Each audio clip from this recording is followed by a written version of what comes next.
Coming up on today's show, Howie McKenny, former Maple Leafs defenseman, former City TV sportscaster, a guy who helps a lot of people.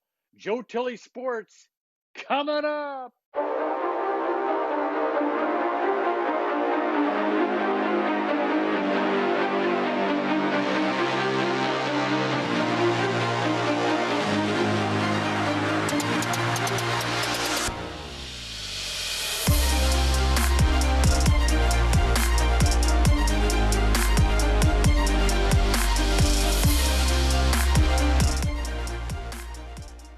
Welcome to the program. Our guest today, he was a defenseman born in Ottawa. He won a Memorial Cup championship. He played 604 NHL games, 594 of them as a Leaf. 81 career goals, 246 assists for 327 points. He is fifth all-time among Leaf defenders in scoring. He is a former NHL All-Star.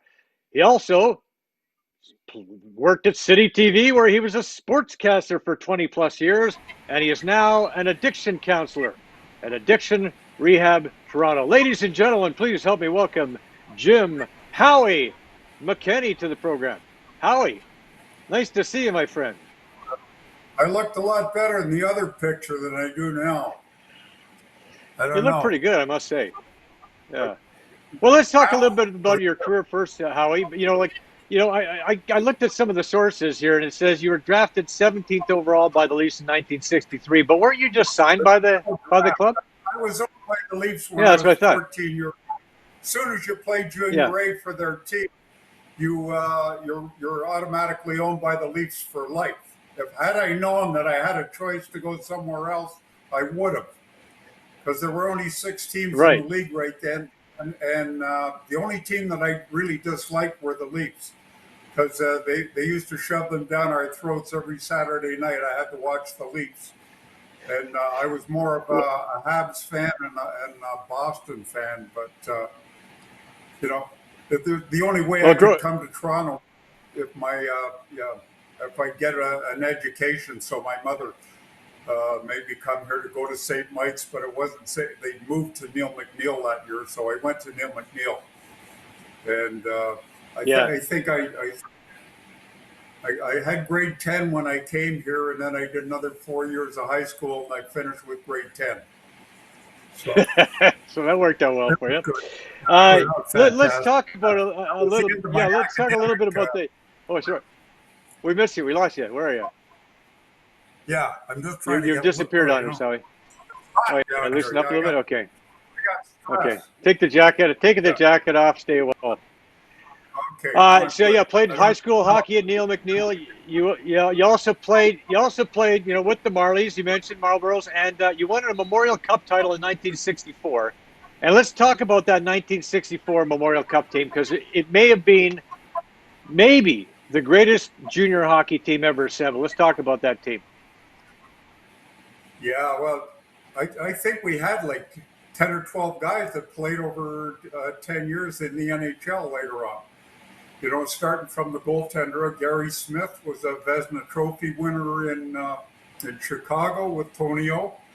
Then I think Britt Selby and Ronnie Ellis were both rookies of the year in the NHL, which wasn't a big deal then, because there was only about 3 or 4 rookies in the whole league, because there were only 6 teams. But still, both those guys, they were great. Mike Walton, Peter Stemkowski was our big gun. Rod Sealing. God, and I'm going to miss somebody, but me. Well, you're going to miss Shaky Walton and Jeremy. Pretty good club anyway. So that's a pretty hard team to beat. But the Leafs stacked that team up real nice. One game we played 5 series. We had to play against the Junior Canadians, and then I think it was Niagara Falls Flyers. Then we had to play against North Bay from the Northern League, and then we had to play against NDG in the Metro League in Montreal, and then we played against the Scotty Bowman's Edmonton Oil. Yeah, we only lost 1 game in all those series, and it was in It was against NDG. We won the first game, and then we were in Montreal for a couple of days, so we were a little tired for that second. Uh-huh. Yeah, they snuck a few in on us, and when they came to the Gardens, we blew them out. In the next And two finished or them three off, yes. games, they had no shot. Yeah, we had great big guys. We had Jim McKenny on defense, who was fantastic, and we had Jack Chip Chase and Ray Winterstein. Both of them were like 210 pounds, which was huge back then. We had a bigger team than anybody in the NHL. So probably than the Leafs. I think Ronnie Ellis said that. Told me that you were bigger than the Leafs. Yeah, we had a bigger time. team than the Leafs. Yeah. I don't know whether we could have beat them, but it would have been close if we played. That's pretty awesome team. No. The Leafs were good. No. Yeah, they were good back then too. And matter of fact, you got called up by the Leafs up and down, for the first part of your career, but you were called up for that 66-67 squad for a few games. Tell me about that team. What was that team like? Yeah, they had good players, and every time I'd get kicked out of school, I'd have to practice with them. So I'd go up to Tamashana Arena quite often to practice with the guys. And they had Johnny Bauer and Terry Sawchuk were the goalies. George Armstrong, I think, was the captain. Frank was there for a while. Mahavlich. Right. They had Carl Brewer, Bobby Bond, Larry Hillman. A really good bunch of guys. Great bunch of guys. I used to love going to the practices, not so much for the practice, but going to the Nob Hill Bar and Tavern after the practice. I used to end up being there with Sawchuk and Marcel Prono until about 6 or 7 o'clock. Took a long time to have lunch there. Is it possible that might have had a little bit of an effect on your career, Howie? The partying. I was probably a full-blown alcoholic when I was like 17 years old. And everybody said "Oh yeah, he's an alcoholic." I didn't choose to be an alcoholic. Alcoholism had me. I didn't have alcoholism. It had me in its grips. And there was nothing I could do, but I knew there was something wrong. But I never did anything about it till I was like 40 years old. So I went another 25 years. And as we know now in recovery, that I was driven by 100 different forms of fear, self-delusion, self-seeking, and self-pity. All the time. We're all driven by that 24 hours of the day, 7 days a week. It's really not a good headspace for a professional athlete in a contact sport. So I really couldn't give it my best. But I don't regret it for a second, because I wouldn't be able to do the job I do now had I not gone through all that. Unfortunately, it did affect my career to a certain degree. But I had a lot of laughs in the meantime, and I don't really regret anything. Who cares? Speaking of a lot of laughs, Howie, tell us about some of the crazier times that you had there back with the. Because eventually you did make the club. You played 8 full seasons with the Leafs, give or take, and actually, you know what? I in the '71 playoffs against the Rangers, we just saw one of your goals. You had a tremendous shot. You had great wheels. 71 playoffs against the Rangers, you scored a beautiful goal and an end-to-end rush, a spectacular goal. Now this one would send the game into overtime. Unfortunately, of course, the Rangers would end up winning this game in the series.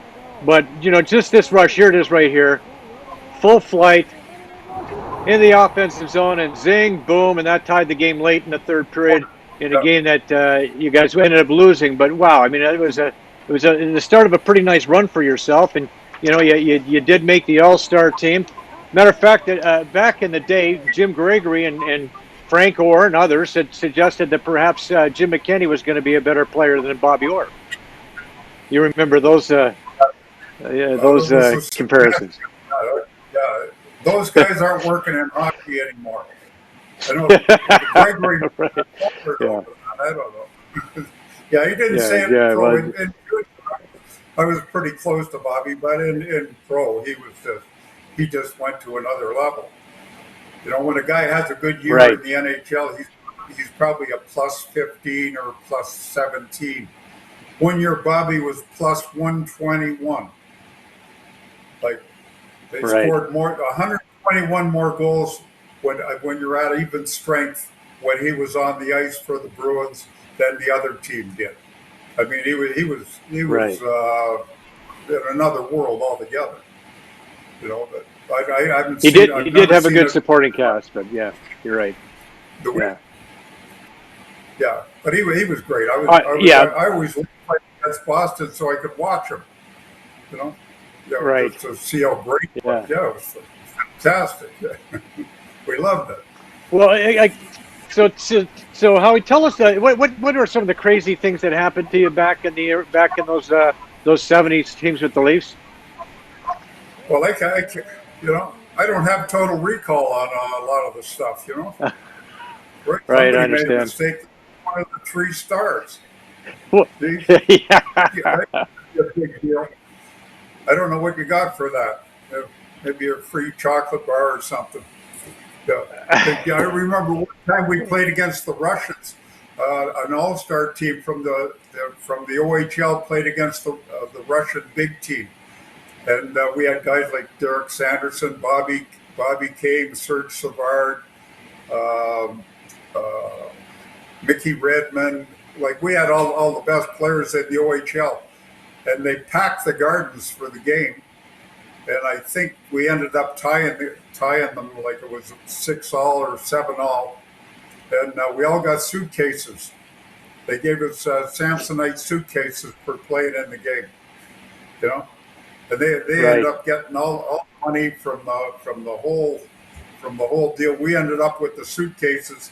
We all go to the Parkside Tavern after the game for a couple of beers, and the next morning, Louis from the Parkside Tavern calls me at home, and he says, "Jim, I got 20 suitcases here. What do you want me to do with them?" I said, "I don't know. Give them to all your friends." I said, "Nobody else wants them. None of our guys want them Hey, anyway." what So that yeah, it reminds was me of okay. it's. Remember the show It's Your Move, right? And if as a 3-time winner on the It's Your Move, you used to get Samsonite luggage and Z-brick wall covering and things like that, and a paper made pen. Oh I yeah. remember that distinctly. So yeah, yeah. Oh yeah. Anyway, Yeah. Good. I digress. So okay. So what was it like to play for Punch? Because they're Yeah, a lot of hey people ask you what it was like playing in the NHL in the '70s, and I always ask them, "Have you seen that movie Hangover?" I said every road trip yeah was like that. Like we're just looking for trouble to get into all the time. We had nothing to do because we're always hanging around airports. We didn't have private planes or any of that stuff, so they'd always get you to the airport 2 hours before the flight left, and you'd be hanging around with nothing to do. So you end up going to the bar. You knew every bartender at every airport in Chicago, Denver, L.A. We had a pretty good time. I loved the traveling. It was great. You had like 8 or 9 of your buddies hanging around with you. Some of the guys didn't drink like the rest of us did because they depended on them to win the hockey games. For us, we were just around having a good time. And it was the first time that guys started making big money. When Bobby Hull jumped to the WHA and gave them credibility, all our salaries tripled. So instead of making like $30,000 or $40,000, I started out making 8 and 9. Then I made 10.5, 12, 17.5, 22, and I got to 40 and 60, and then all of a sudden I got a 5-year contract for 120. I thought, like, I'm from Ottawa East, right? I thought I was a billionaire. I thought, God Christ, I'll never have to work. This is great, and let's go to the bar. And well you right. know, Then the partying gets in the way a little bit, right? Yeah. just a little bit. We're all walking around with a couple of $100 in our pocket, and we didn't have any credit cards or anything, thank God. So we couldn't get into real big trouble, but we got into enough. But it was mainly fun. You, We had lots of fun. right. And the guys, But you great. right. Yeah, You had some good seasons through there. Like you guys had a couple of good years in there, especially particularly in like around the 76 to 78 period. You had some pretty good seasons in there, and to beat the Islanders one year, you had the some pretty good teams.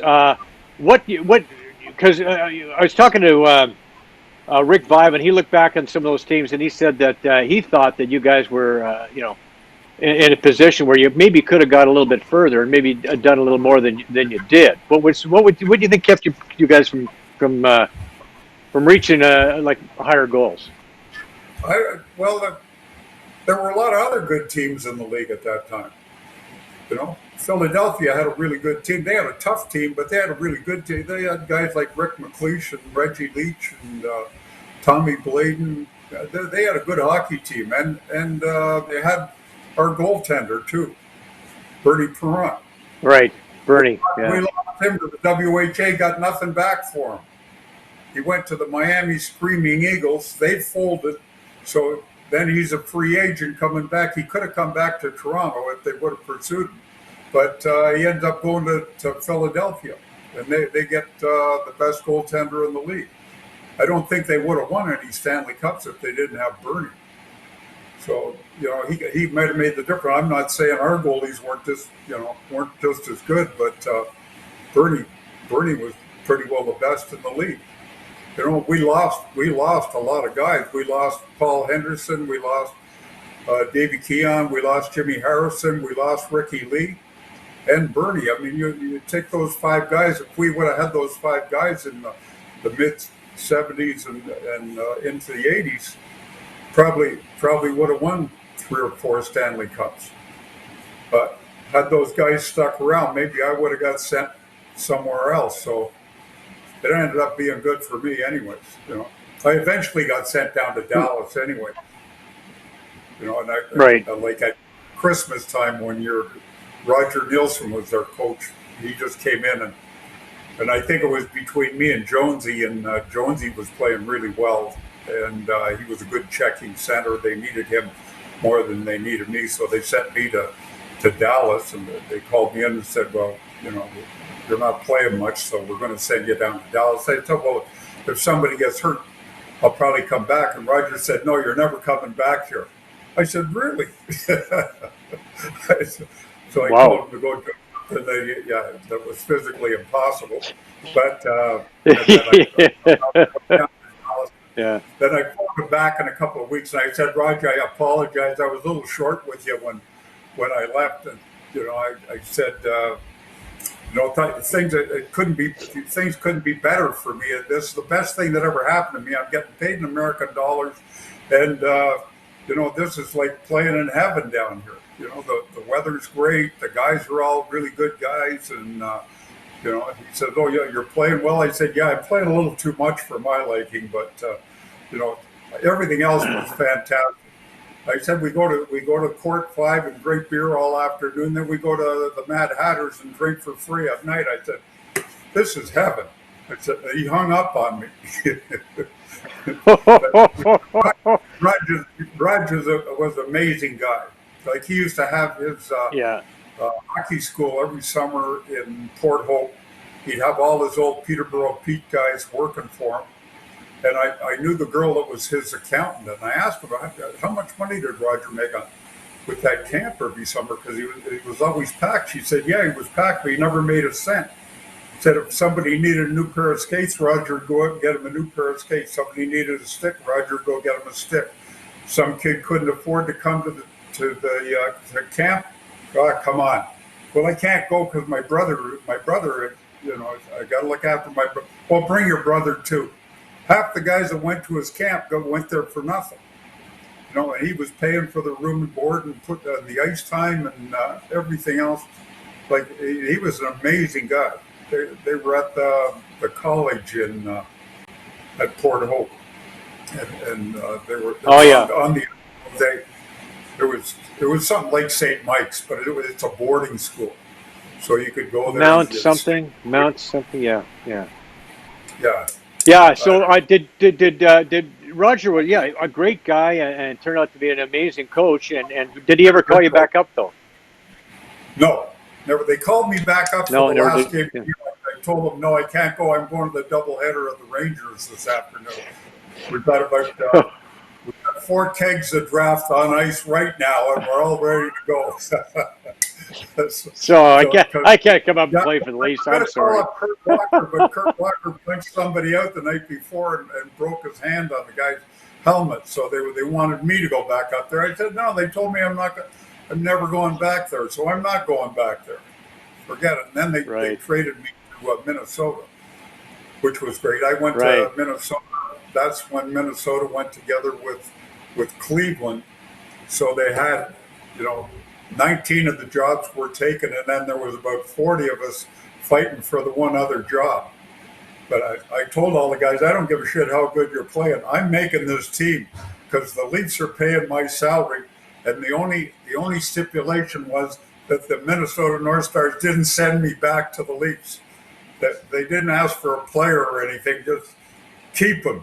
Just keep him there. We don't want to Keep see him. him anymore. We'll pay the Yeah, salary. You just keep him. Right. yeah, which is great. Yeah. Okay. So the So career I ends stayed. Then with the they North sent me down Stars. to. Okay. You played a little more in the minors after that, did you? Huh? You played a little bit more in the minors after that. I played. Yeah, I played 2 years in the minors. Uh, you know, half the year with the Leafs, half in Dallas, and then half the next year in Minnesota. Then the other half in Oklahoma City. Then I went over to Europe and played in Rappersville, where I think Dougie Gilmore went there when the strike was on, and it was Oh, I just remember that. down the Yeah. lake from Yeah. Zurich. It was great. You play outdoors there. It was fantastic. No hitting. I Wow. should have gone there 5 years before. It was fantastic. Loved it there. Met a lot of great No guys. contact hockey. You gotta love that. Yeah, I still talk to a lot of the guys I played with over in Switzerland. They're really, really good guys.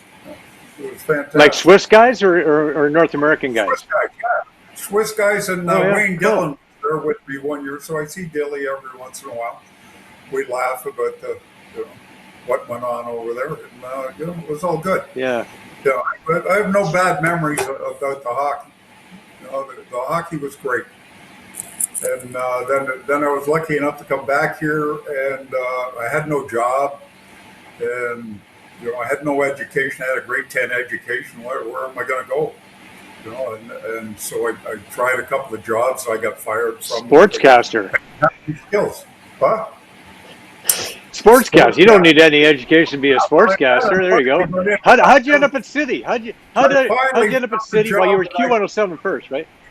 Yeah. So they hired me at Q107. I went begging for a job. I begged Gary Slate for a job because they were one of my accounts at one of the other jobs I had. And they said, "Well, we'll hire you in sales and we'll let you do the morning sports." So I did the morning sports, and I went 7 months, made no sales. So they fired me from sales but kept me on air. So I was on the morning zoo with Scruff Connors and Gene Velitis and Ted Wallish, and they were all great, great guys. And I had a good time there. We had a lot of laughs. And Yeah, then still in touch with Gene Jim Taddy. on the internet. Hey, Oh, yeah? Okay. so So yeah, so Jim Taddy. What happened with that? Go ahead. yeah, Taddy went to Global, and then Peter Gross needed another guy to work in sports. I knew Moses Neimer because he was my next door neighbor. I used to run with him all the time, and that's so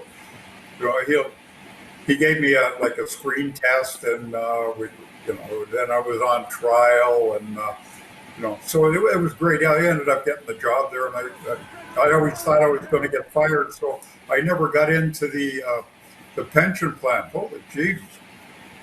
Where was What I was going there? on there? I don't know. Don't let my Yeah. wife see it. Hey, yeah, I know. Yeah. Yeah, I know. Right. So Perfect. what? So It was good. Moses and I. I mean, I remember when I first started at CTV, it was the same kind of thing. I had a 3 month probationary period, and I got through Yeah. that, and then I was locked into the union and all that. So we worked out pretty good. But we have another clip here from. We're gonna play the clip here. It's a clip from City TV, and I wanted you to tell us afterwards what was going on here. But let's listen to this, okay? Hang on a sec. Go ahead, Vic. Quote on it. Hey, wait a second. Hold on a minute. Hey, wait a second. I had the Braves last year. That's the real thing. Wait a minute, Howie. Leafs toughest ticket in town these days. I got a few connections upstairs, Mike. I do. Honest. Okay. Yeah, Bill, I'm going to need a couple, eh? Well, I've got them here, Jim. Oh, good. Watch your language, eh? No, that's a couple of dozen, is it? At least a couple. Yeah, that's terrific. Here, I got to get your signature. Okay, no problem. I'll sign anything, as long as it isn't a check. Yeah. Great. Hang on to that signature, eh? My hockey card's worth 9 cents now. Yeah, fabulous. Yeah. Of course, these are for San Leafs and the Habs. 130. That is awesome stuff. Our buddy Paul Patsko brought that up. Go ahead. Oh yeah. The guy I was talking to outside the front was Mike Waslin. Right. He was the head scalper down on the street. And I went up and got a couple of tickets for a friend of mine, and but I could always get them from Mike anyways. And I still see Mike now. He's got a farm out in Guelph. I see Junior down at some of the games, working the games, and everybody's great. They're really good guys. Yeah, but it was a lot of fun. And going to the Gardens, it was like being part of a family in that place. If the bikers or the cops were ever after me, if I got to the Gardens, I'd be okay. They would never give me up. Safe. When I got back to that workroom, they would look after everything back there. So, yeah, it was fantastic. Yeah, it was great. It was great playing for Harold. He was good. He'd shit on us a lot, but he always paid you well. Everybody made pretty good money there. A lot of the other teams would say, "Oh yeah, all these guys are great, and they're great," but they wouldn't pay them. I was at one time making more money than Guy Lafleur. Guy Lafleur signed a 7-year contract for $110,000 a year, and then Bobby Hull jumped to the WHA, and the Canadians never boosted Guy's contract. They just made him play out his contract for 7 years at $110,000 a year. So I used to go to Montreal. I used to bum sticks from him because I was always running out of sticks, and I used the same pattern he did. So I get Doc, their dressing room guy, Trainer? that Montreal owned us. Yeah. I tell Doc, get a couple of The sticks equipment for guy. the flower. Need a couple tonight. And so he goes over there, and then he comes back, and he's got nothing. But usually he'd bring me two or three sticks back right away. This time he waited till all the guys were in the room. And then I said, "Doc, where are my sticks?" He says, "Well, I talked to the flower. He says he can't waste any." So I said, "Well, why don't he must be short.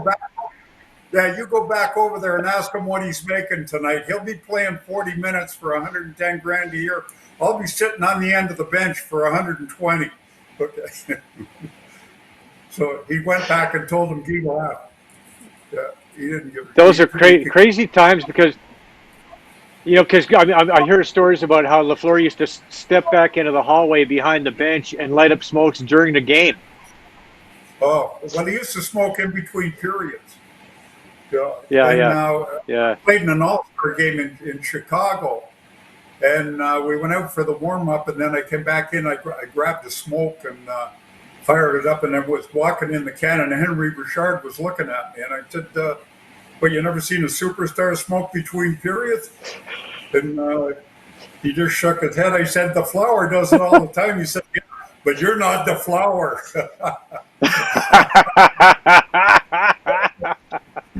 Good point. Guy could fly, that's for sure. He was hanging on right. Henri was a great guy. Great guy. I think one So I they owe him. the Yeah. Huh? right. Yeah, the times were a little bit different back then. I remember going into the dressing room after games, and there'd be guys like sitting on the floor, can of beer in one hand, cigarette in the other hand. This is in the Leafs dressing room, and things were a little bit different back then. Yeah, no beer. Yeah, we couldn't drink beer in the dressing room because if you drank there and then were driving home and you ever hit anybody or hit anything, the Leafs could be sued. So we couldn't have any booze in there. So that's why we Oh, all left the dressing room very quickly. Yeah, I used to be in, okay. have a shower, and leave by the time Palmy was coming through the door. I said, "Good game, Palmer. See you later. I'm going up to the Golden Mug." You're in civvies, and he's well. He probably I just be was there named one of the at that stars, right? So he just had another. he had to skate out for the 3 stars and all that crap. Yeah. Yeah. By Right? that time, you're out the door. And I wasn't alone either. There were about 3 other guys Yeah. with me. See you later. Yeah. No, it was fantastic. So It was a lot of fun. And the management was along good. the way, though, okay, and management Which, was good for you. Well, the management yeah, was yeah, okay with it. was all, yeah, yeah. I'd imagine Harold hated me for a while, but I mean, he hated everybody, so it didn't really matter. Right. And Right. he's paid okay. I played for good coaches. I believe played for Punch at the start. He was probably one of the best coaches in the world at the time, or maybe of all time. And Johnny McClellan was the nicest guy you'd ever want to meet. So Red Kelly, he was a Hall of Famer at playing center and on defense. Nobody else has ever done that. You know, I can't name any other player. Maybe Doug Moans. Doug Moans played defense, I think, in Chicago. Then when he went to Boston, he played forward. But not very many guys could play like two positions at that level. Like I see Well, Morgan Riley. They got him playing over on the left side. He played on the right side for like 3 or 4 years. Now you go over on the left side. It's like walking on the moon. I couldn't. I'd play on the other side every once in a while. They'd shove me in there because somebody got hurt or something. And I said to Red, I said, "Fuck, I can't play on the left side." Red, Jesus Christ. He said, "Well, just pretend you're somebody else. Pretend you're Doug Harvey or something." Doug Harvey could play yeah. anywhere. He said, Well, that's "Pretend all. you're Doug That's Harvey all. and go over on the left side and shut up." I said, "Okay, I'll try it." And it'd work out okay. I'd pretend I was Doug for the whole night. And like I studied Doug Harvey when I was a kid, like for years. So I didn't, I knew exactly how he played. I couldn't play as good as him, but I knew what he did.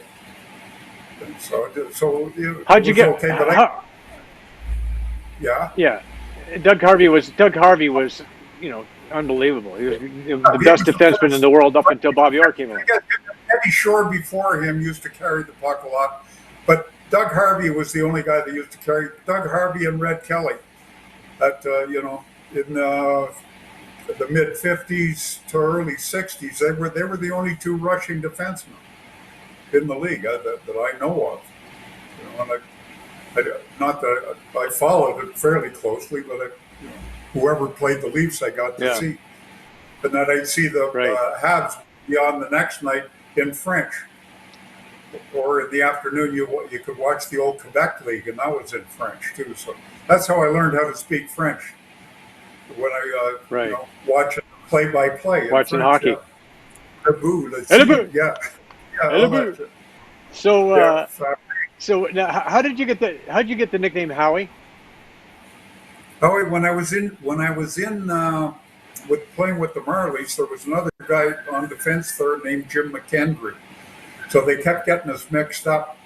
So they needed a nickname for me, and I had a facial and behavioral resemblance to Howie Young, one of the finest alcoholics to ever play in the NHL. He was my Yes. idol, and so they started calling me Howie because I looked like Howie. So that's how Right. I ended up with the name Howie. The guys I used to play with still call me that. the ones that are still alive. Most of the guys they're dying off pretty fast now. I might be the next one, but I could care less. No, you're looking too good, Howie. You're looking too good. So tell us about how you got into the field of addiction and recovery, addiction rehab at Addiction Rehab Toronto, and I get it. Everybody was on my ass for drinking too much and smoking pot and doing all that shit when I was like in my early 30s. So a buddy of mine that I used to use with, he was going to AA, and I said, geez, maybe I should go there, to get everybody off my ass. So I started going to AA. I'd go to speaker meetings and, I'd smoke half a joint before I went there and smoke another half on the way home. And I nipped that in the bud. It only went on for about 8 years. And then I went to quit smoking. I went to get hypnotized for smoking.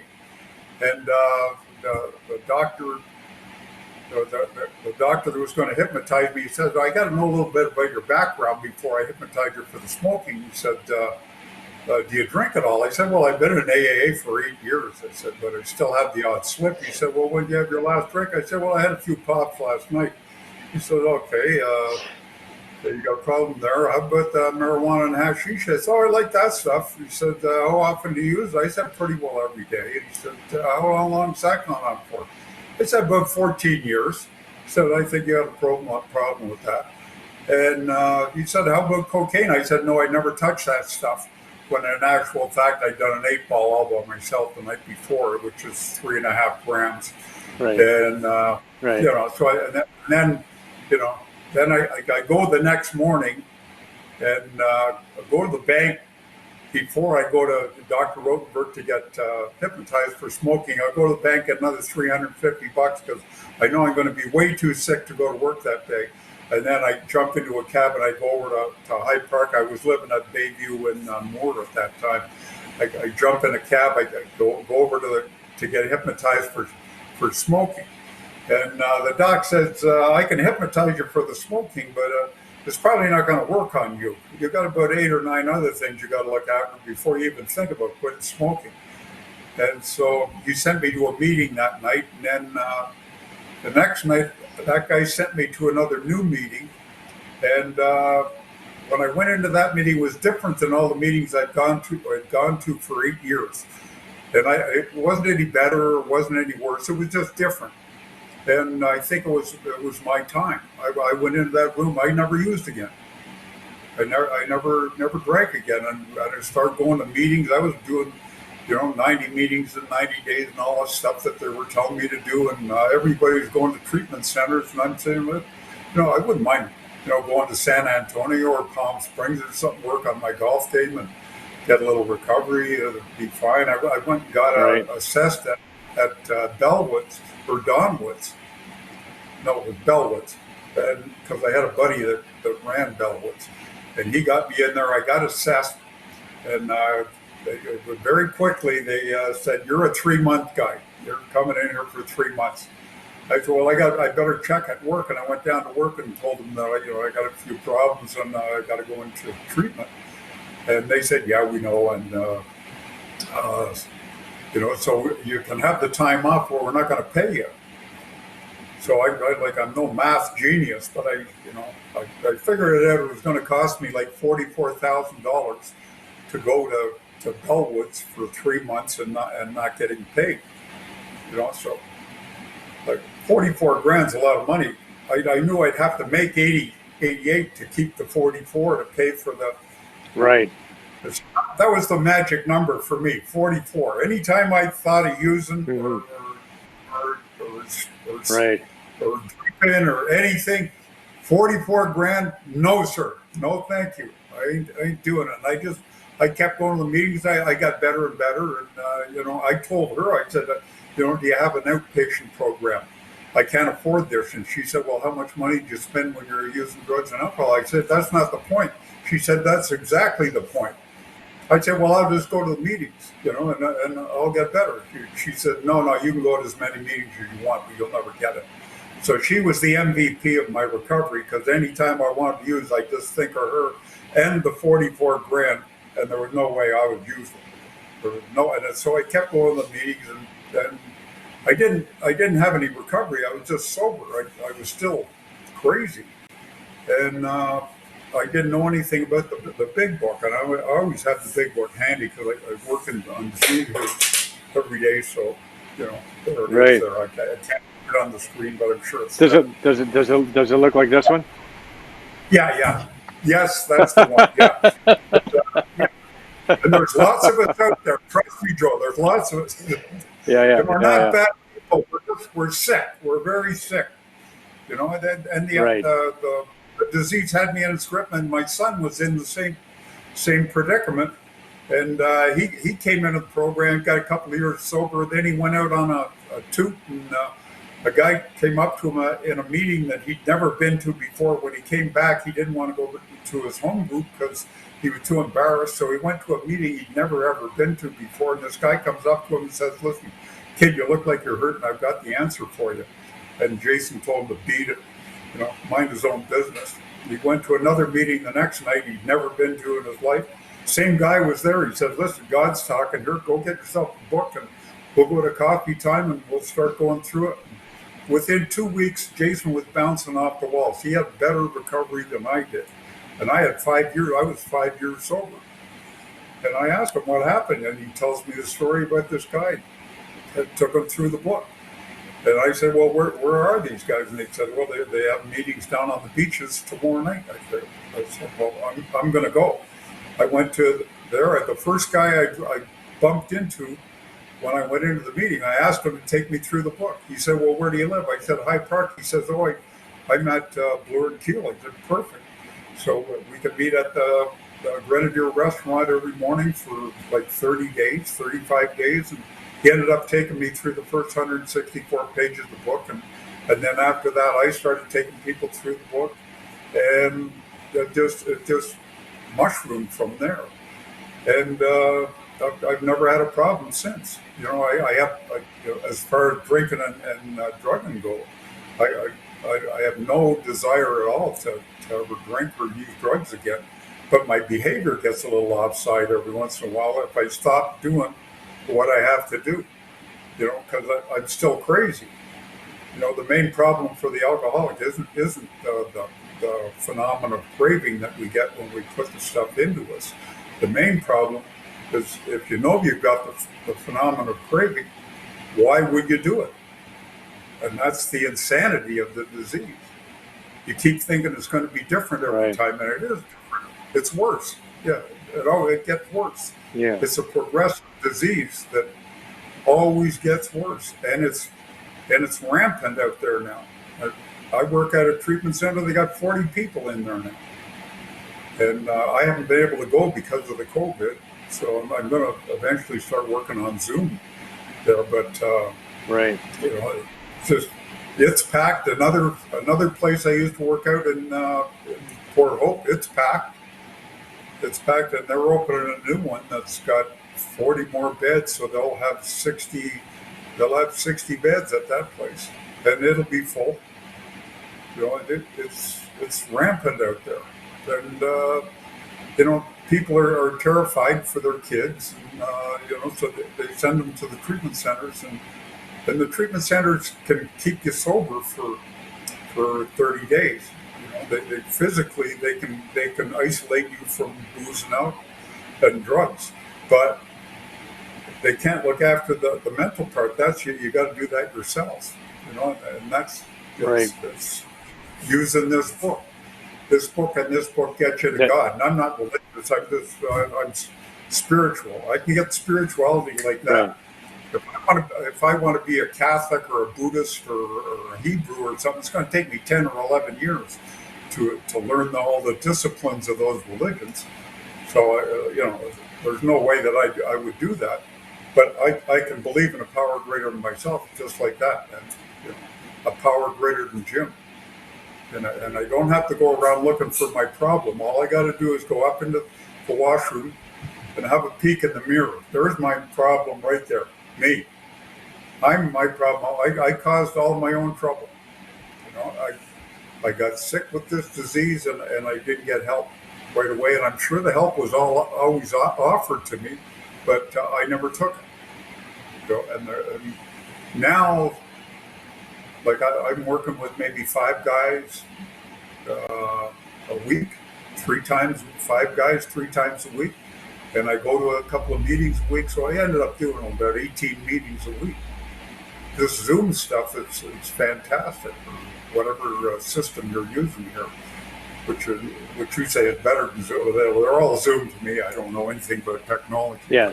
Well, this system is slightly different, but it's related to Zoom. It's kind of the similar thing. It could be better, could be worse. It's called I don't vMix. know.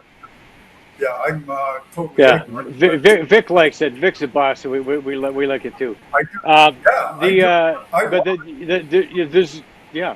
The Zoom thing is amazing. Like, I mean, you can't get out to meetings physically, but you can get to tons of meetings. You got meetings all over the world.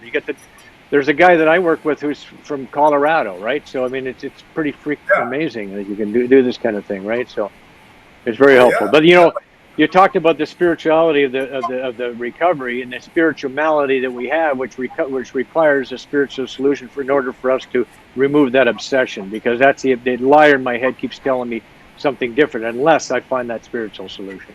Yeah, the snake's living in here. Yeah, the snake's telling you go ahead and have one. Or, right. This is boring. Yeah, we're getting bored. Let's get into it. And I don't listen to it anymore. He doesn't even talk to me anymore. The snake. I got a conscious contact with God, and God talks to me through all the people that I meet, even in the program or not in the program. I hear things, and geez, that's got to do with me. And I hear it from newcomers. I hear it from guys that have 40 years sobriety and recovery. I hear it all over the place. God talks to me in so many different ways. A lot of times it's coming from my wife. She's screaming at me, that I'm an idiot. Right. And I used to get angry with that. Now I just say thanks. I needed that. We'll have a look at that. I have no intention of having a look at it, but I tell her I'm going to have a look at it. Because they don't care. But at least you can be calm enough to say, I'll look at it, right? You'll be calm enough to say right. that. I don't start screaming back at them. Make things worse. No, I mean, I love this recovery chat. It's fantastic. But I also want to talk a little bit about the Maple Leafs and what you think of the Leafs before we let you go. And what are your thoughts? Do you like the changes they made in the off season, and do you like what you see? Yeah, I think they got a real good hockey club. They came out flat the one time in Ottawa, but the next night I think Keith put in Campbell. And the guys played great in front of them because they knew they had to play better, tighter, because they like Campbell, they like Freddie too, but they knew they had to help him, and so they all pulled together and they played great that second game. Ottawa had no shot, and last night against Edmonton, they outshot Edmonton 2-1 going into the third period. They had 22 shots to 11. And Edmonton knew that. Edmonton knows that the Leafs have a deeper team than them. They have that one big line with Draisaitl and McDavid. What a hockey player. Yeah. He's like, we were lucky because, like, through our time on this earth, we've been able to see players like Bobby Orr and Gordie Howe and Doug Harvey and Boom Boom Geoffrion, and then they move into Sittler and Gretzky. And then Gretzky and Lemieux, then Paul Coffey, and then Christ. Now this kid comes and holy Christ, he can do things that I have never ever seen before. I'm just amazed. It just blows me away that what he can do with the puck. But he can't beat the Leafs all by himself. He almost did last night, but. The Leafs can, put Matthews' line against those guys and play with them. They can play up to that level with Matthews and Marner and whoever they put on the other side. Even put Wayne Simmons there. Simmons has been great. I think those two lines that they have are incredible. I really do. Those, Yeah, the two their lines at second least, line. the top two lines are, those are, Yeah, their second and third two of the line better are lines in way the game. stronger than anything Edmonton can put out there.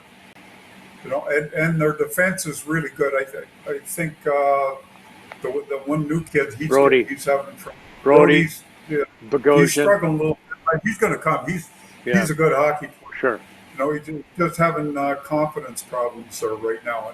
As soon as he forgets about it, and he realizes he's playing with one of the best defensemen in the NHL, he should be getting better immediately. Like when Brian Leach came here from the Rangers, he played with Brian McKenny.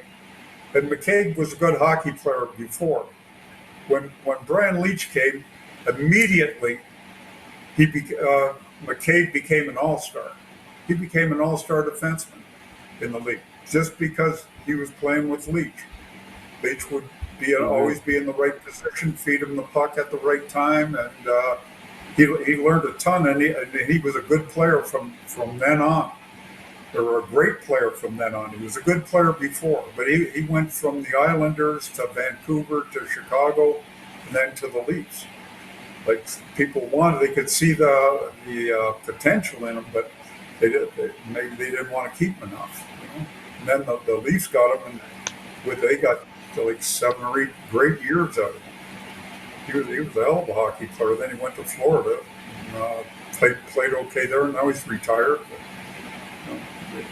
Good hockey player. Yeah. Good players make you better. Play with Matthews and Marner and probably score about 20. I can't even bend down and put my skates on. But God, those two guys are incredible. The talent that they've got is amazing. And now they got guys like Thornton and Spezza around the dressing room. And when they play badly, those guys will come in and tell them, you guys are good players. Get your ass in gear. You're all sitting around, moping around, feeling better. Just go out and be play. better. Go out and have time. Have some fun out there. And hit somebody. Get a hit and hit somebody, and you get into the game. Even if you get the shit kicked out of you, at least you're in the game. Yeah. You're in I've seen more of an edge. I've seen more of an edge with Matthews this year. I've seen more of an edge with him, and it's good. Oh, yeah. Well, that started last year when they got beat really badly in Tampa Bay. Then Tampa Bay came here on the Wednesday. They got beat badly by Tampa Bay on the Sunday night. Then they came to Toronto on the Wednesday. It was the last game before COVID. And Matthews was the best player on the ice by far. And he was pounding guys. He was going in, taking the body and making plays. Every shift that he was out there, he was creating chances or getting chances for himself. And he was using his body. He's a big kid. And one of the best players have had, I think, really. Yeah. If not the best. Now. He's even going to get better than Yeah, for sure. Yeah, it's pretty awesome when you think about it. Goaltending, they've got a good team. Any chance that they could be contending for the Cup this year? Well, I don't know how they're going to have the Cup. I mean, are they going to have a Canadian Cup and an American Cup? If they do that, the Leafs have a good Cup. Right, because their division, they're four. There's going to be four semifinalists. The winner of the winner of each division playoff round, like after they start with 4, then go to 2, then go to 1, and then you're left with 4, and then they play semifinals based on their rankings, regular season rankings, and then they go from there. So they got a shot. If they win their division, they're in the Final Four. So I think they got a shot for sure. Yeah. Well, they got a shot to win it, the whole league, or a shot to win in Canada. I think both. I think for sure. I think they're going to win their division. Yeah, I don't know whether one of the Final Four. But so I think they can beat anybody with the team that they have now. They can play against Columbus and beat Columbus. Columbus has a really tough team. They're built for the playoffs. They're a real grinded out team, and the Leafs can beat them. Leafs took them to 7 games last year, and then they lost. They lost in 7, and it took Tampa Bay 7 games to get rid of Columbus. So, I mean, the Leafs were pretty close last year, and now they're better. They're better because they didn't have Riley all last year, right? They couldn't afford. There was missed 23 games. One player they couldn't afford to lose last year, and they lost him. He was out. He lost. He missed 25, 30 games last year. He's an amazing hockey player. He can join the rush faster than anybody else in the league, I think. I think he's just as good as Doughty or any of those top 4 or 5 defensemen in the league. He's right there. So when you've got all that, you've got all the components that you can win the Stanley Cup with that team that they have there now. Well, if they all stay healthy, no question. And I was just going to say, it takes a good defenseman to know a good defenseman. Howie, I want to thank you for being on the show today. As a guest of the Joe Tilley Sports Show, you get foursome from Club Link. We'll hook you up with that. I'd wait till the spring to use it though, just because Really? And we'll definitely get out there and hit the ball together. Yeah, a little bit. Okay, great. Buddy. Remember, we're all in this together. Thanks, man. Yeah. I'll see you tomorrow. Thanks, Joe.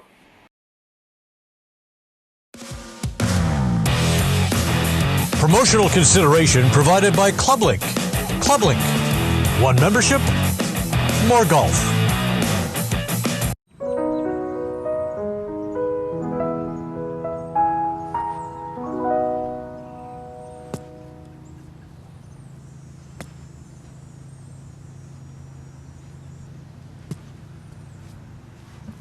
Excuse me. Yeah, let me introduce you to Steve. Having the round of his life, finally gonna pick up some skins, then he gets here, and now this. Try entering and exiting the bunker on the same low side, and then just a couple of swipes with this to clean things up, and everything will be hunky-dory. Addiction Rehab Toronto, Toronto's #1 alcohol and drug treatment center, saving lives, reuniting families. The only treatment center in the province to offer medical detox, treatment, sober living, and lifetime aftercare all in one place. Our unique and specialized programs are designed to equip our clients with the tools to successfully lead a life of dignity, respect, and purpose. Let us help save your life or your loved one's life. Call today for more information or to facilitate an intervention. 1-855-787-2424 or visit addictionrehabtoronto.ca. COSA, Central Ontario Standardbred Association, providing a united voice for harness horse people racing at Ontario tracks. Check out your benefits today at cosaonline.com. Also, check out COSA TV on Facebook and YouTube for all the latest harness news and live action updates. Live racing year-round, and go to freescratch.ca for your chance to win a new fabulous prize every day with COSA. Time now for our weekly sports analytics segment. Here's Kwame Bryan. Hi, my name is Kwame. I'm a developer ambassador here at Algrand. And for this week, we had Jim McKenny on the show, and we brought up some stats from Travis Dermott. And I have no idea who this player really is, and I'm looking to hear your insights, Joe. Talk to you soon. Bye.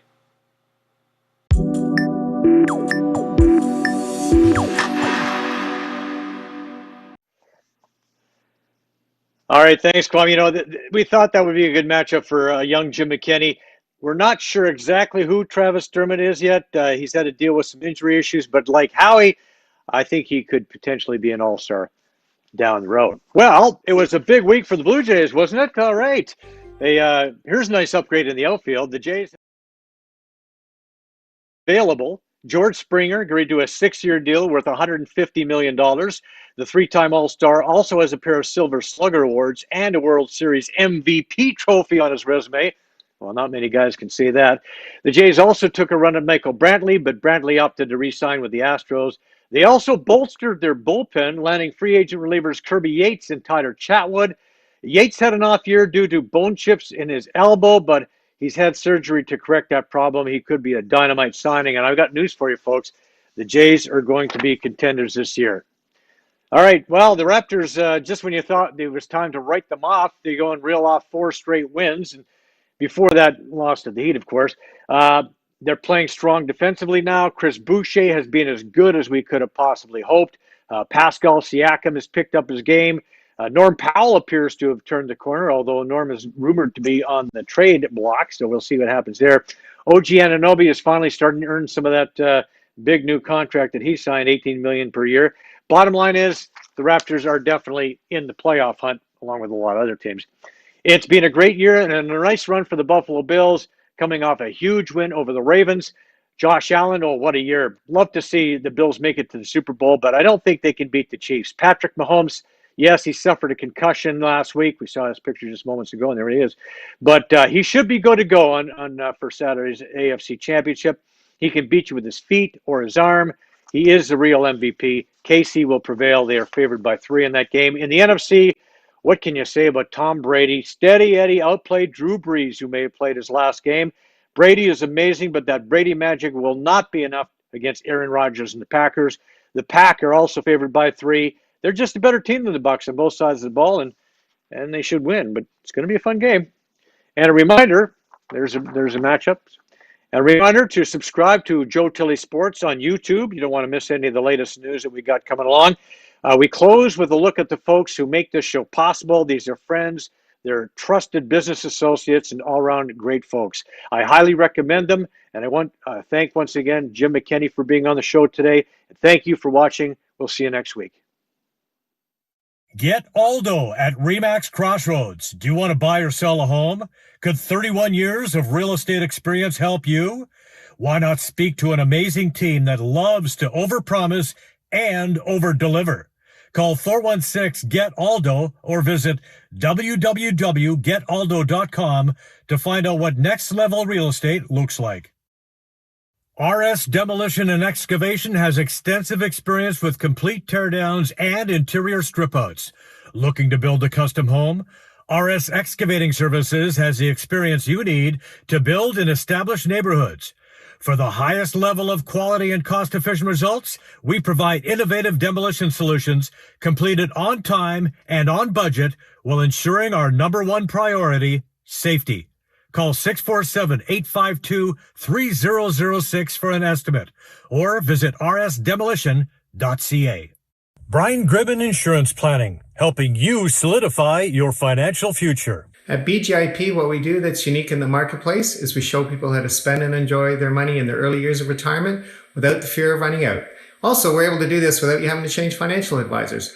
Please look us up at bgip.ca today, and let's book a 30-minute phone call to see how we can bring value to you and your family in your planning. Call Brian today for all your retirement needs. We did. 905-686-5678. The Painting Pros. Want to freshen up a single room, change the appearance of your entire home, update the look of an older property, or completely transform your building? Go with the pros. Our fully insured team is skilled in surface preparation, selection of the proper finishes, as well as the application of the selected paint coatings. The perfect finish for your home or business. Call the Painting Pros, 289-830-2331, or visit thepaintingpros.ca. Goldline Resources, discovering high-grade gold in Sweden. Goldline Resources owns a prospective portfolio of 4 high-grade gold exploration projects located on the Goldline mineral belt of north-central Sweden, and 1 gold exploration project in the Skellefteå belt of north-central Sweden. For more information on how you can invest in this new initiative, go to goldlineresources.com or call 1-800-858-9710. Goldline Resources can also be found on the TSX Ventures Exchange as GLDL. The Joe Tilley Show is available on the Barn Burner Network on Zingo TV. Download both the Barn Burner and Zingo TV apps from their respective iOS and Android app stores. Both apps are free. Chromecast, Amazon Fire, Fire TV sticks, Roku, and Roku sticks. Yeah.